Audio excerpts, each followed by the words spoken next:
السلام علیکم ناظرین، آپ دیکھ رہے ہیں P S a digital news. میں ہوں آصف بلال۔ خبر شامل کرتے ہیں لاہور سے۔ ناظرین کو اس وقت تازہ ترین خبر دے لاہور سے۔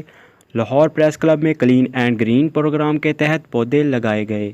وفاقی پارلیمانی سیکرٹری رخسانہ نویز صاحبہ، لاہور پریس کلب کے general secretary Babar Dogar, chairman P H A Hafiz Zeeshan Rashid, Lahore کے کوآرڈینیٹر عبدالرشید قریشی، حماد اظہر وفاقی وزیر کے coordinator, Malik Sajid Prince, new Sahara welfare foundation کے صدر میاں منشا شاہین، آصف جٹ چیف کوآرڈینیٹر بھی اس موقع پر موجود تھے۔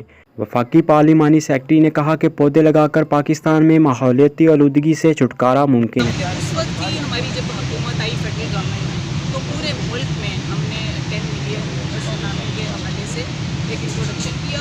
ہر کوئی پروونس بھی ہمارے ساتھ پوری طرح کوآپریٹ کر رہا ہے، اور زیادہ تو ویسے پنجاب اور خیبر پختونخوا میں ہم نے دیکھا ہے کہ بہت زیادہ کوآپریٹ کر رہے ہیں، مگر سندھ میں بھی میں کافی جگہ پہ طور پہ حکومت کا یہ میسج لے کے جا رہی ہوں، اور ہم وہاں پہ بھی کام کر رہے ہیں، کیونکہ فیڈرل گورنمنٹ نے 50% فنڈس لینے ہیں، تو 50% وہ خود لگائیں گے پروونسز، اور 50% فیڈرل گورنمنٹ۔ اس حوالے سے جی پانی کو بھی ہم نے ٹیک اپ کیا ہوا ہے، جیسے ڈیمز بن رہے ہیں، اسی طرح سے ریزروائرس بن رہے ہیں، ہماری جو کینالز ہیں ان کو بھی لائن کیا جا رہا ہے تاکہ پانی بھی ہمارا ضائع نہ ہو۔